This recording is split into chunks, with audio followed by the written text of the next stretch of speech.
Hi there, my name's Pete. This is my friend Nick. And Nick and I are going to talk to you today about chronic and episodic back pain. So a little anatomy for a second. The body is a unit. We all know that. The body's designed to be symmetrical and balanced.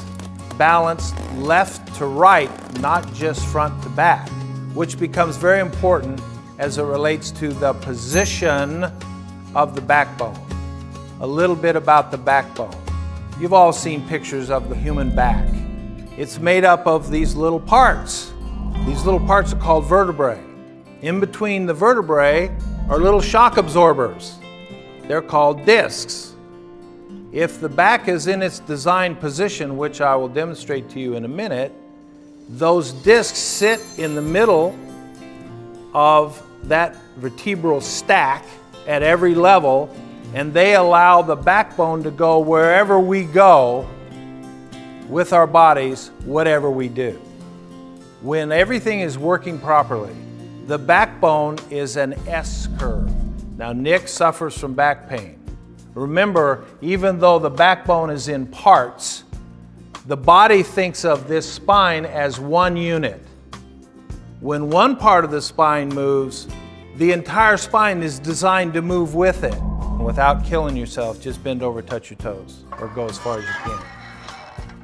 Notice the position of his head and notice this. This is where he's tight. These big lumps right here, which we're about to do something about, so stand back up. Body figures out how to implement what we want it to do. In Nick's case, his spinal column has been compromised as it relates to its S curve. So the curve that I'm talking about, the S curve, the neck should sit this way with the head back over the shoulders. This curve should go this way, which he has too much of right now. That won't last much longer. And then a curve here. So we have a curve in, a curve out, and a curve here. S curve. Nick has compromised that curve to a big C. So Nick's back has turned into a C. Remember, his backbone didn't grow that way. It's not the product of his age. It's a product of what's called muscle memory. His body has adapted and adjusted to the world that he's created for himself. Now, at home, you don't have to have any of this equipment here. This is a chair at home, standard height, 24 inches. So Nick, what I'd like you to do is get down on the floor and put your feet up on the block, please. Even in cases of severe nerve referral, the floor is level. Everybody has a floor. Everybody has a chair. What we've done is we've just created a new angle for his pelvis and his knees. So we're artificially using some props here that you all have at home. A chair and the floor. Nothing bad can happen. And he's going to start to feel maybe already that your lower back is starting to settle. It is. Does it hurt? No. No.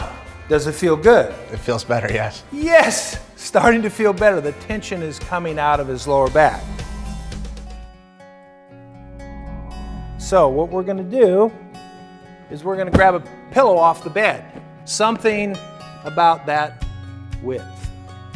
We're going to put this between Nick's knees. We're going to move the chair back. Now, Nick, what I want you to do is I want you to put your arms out to the side, palms up. And I want you to squeeze and release this 20 times. And you don't have to kill it. It doesn't have to be with your max strength. And if you're in a lot of pain, at first you will barely be able to push this. Don't worry about that. You're in a safe posture here. This is allowing your body to connect itself back up, taking the pressure off of those discs and those nerves in your back and all those muscles that have been in spasm in some cases, or in Nick's case, chronically hurting. This is very what's called benign. We're using gravity.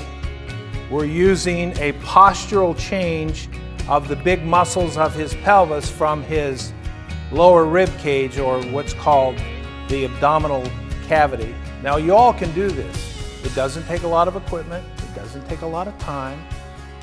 And it will allow you, just like what's happening with Nick here, to feel much, much better very quickly. Is that 20? Good. Okay, now I'd like you to just get up. And turn sideways to the camera and bend over, touch your toes. Well, there we go. The body responds quickly. The two keys to allowing it. Remember, even though you're suffering from chronic back pain or acute back pain or nerve referral, you're not sick. Your body's trying to tell you something. Just ask, what is my body trying to tell me? And you can see from what happened here that the body responds very quickly to stimulus. Thank you, Nick.